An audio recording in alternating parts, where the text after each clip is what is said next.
vote ꯃꯌꯥ ꯌꯧꯁꯜꯂꯛꯑꯦ ꯍꯧꯖꯤꯛꯁꯦ ꯀꯨꯏꯁꯜꯂꯛꯇ꯭ꯔꯦ ꯚꯣꯠꯁꯤ ꯃꯊꯪꯒꯤ ꯍꯧꯖꯤꯛꯁꯦ ꯃꯥꯔꯆꯅꯤ ꯃꯊꯪꯒꯤ ꯐꯦꯕꯋꯥꯔꯤ ꯃꯥꯔꯆ ꯑꯗꯥꯏꯗꯗꯤ ꯚꯣꯠ ꯑꯃꯨꯛ ꯇꯥꯔꯝꯃꯅꯤ 2027ꯒꯤꯀꯣ ꯑꯗꯣ ꯍꯧꯖꯤꯛꯁꯦ ꯂꯩꯀꯥꯏ ꯂꯩꯀꯥꯏꯗ ꯃꯧꯁꯤꯡ ꯂꯤꯂꯥ ꯇꯧꯕ ꯆꯥꯛ ꯆꯥꯅꯕ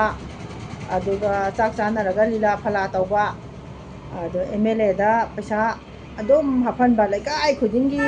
ꯂꯤꯂꯥ ꯇꯧꯅꯤ ꯆꯥꯛ ꯆꯥꯅꯅꯤ ꯄꯩꯁꯥ ꯍꯥꯞꯍꯟꯅꯤ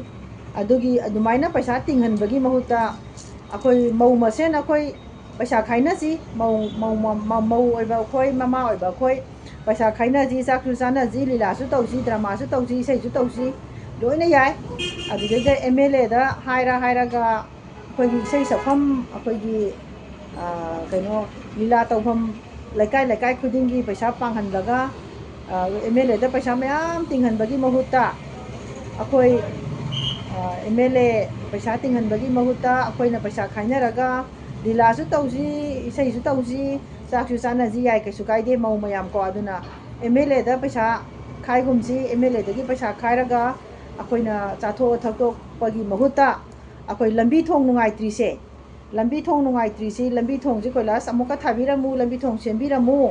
हाइबने सिंबा अखोइना प्रपोज तौरगदी यागनी अदुना मफम खुदिंगमकी MLA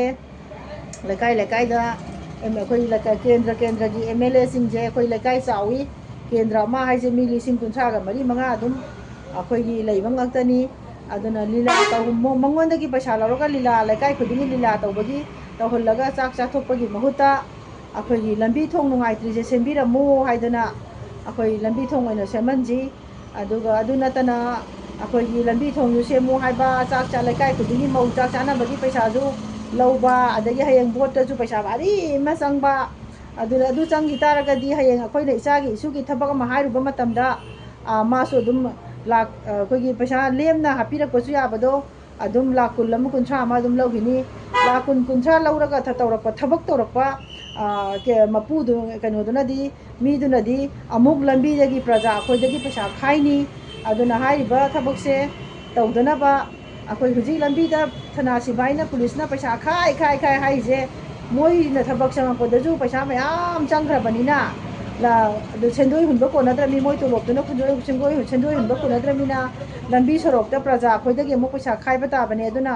हाइरिबा वाफमजे मयाम अमुक्तंग ज्ञान तामिनरगा हंतकी बोसिददी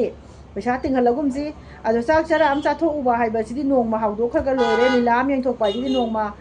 यंथोकपदुना नुंगाइबा लोइरे लंबी नुंगाइतबदुदी पुंसी चुपा अखोइना चतोइनेबा अदुना अखोइना पुंसी चुपा चटकदबा लंबी से सिदी नुंगाइहना नुंगाइना थमनबा नुंगाइना लेहौनबा अखोइ लंबी थोंग ओइना सेमबा चाखत थौरांगदा इसिंग फंगदबसिंग इसिंग फंगनबियु लंबी थोंग नुंगाइतबसिंग लंबी थोंग नुंगाइहनबियु हाइदना अदुमाइना अदुगुमदा प्रपोज तौरसेबा अदु नतना हेता लीलाम येंबगी लीलाम तौबगी चाम चानबगी थाबलम चोंबगी पैसा लोइना खाइबसिदी अखोइगी लेकाय मममदा अदुकी मतिक लेसाबी यामी थाबन जोंफम यामी खुदिंग मक्तो लोइनबक MLA दगी अखोइना पुथोहलगदी हुजी यावसंग स्पॉट हौग्रे यंगो लेकाय अमदा यावसंग स्पॉट से मफम मरी मंगा नि तौरिसे अदु ओरगदी मफम मरी मंगा दुदा 10,000 खतंग पांगबो ओरसु मफम चामददी मंगोंदा कया चखरगे यंगो अदुना हाइरिबा थबकसे अखोइ मयाम ज्ञान ताजे प्रजा अखोइ ज्ञान अमुक्तंग तामिनसिको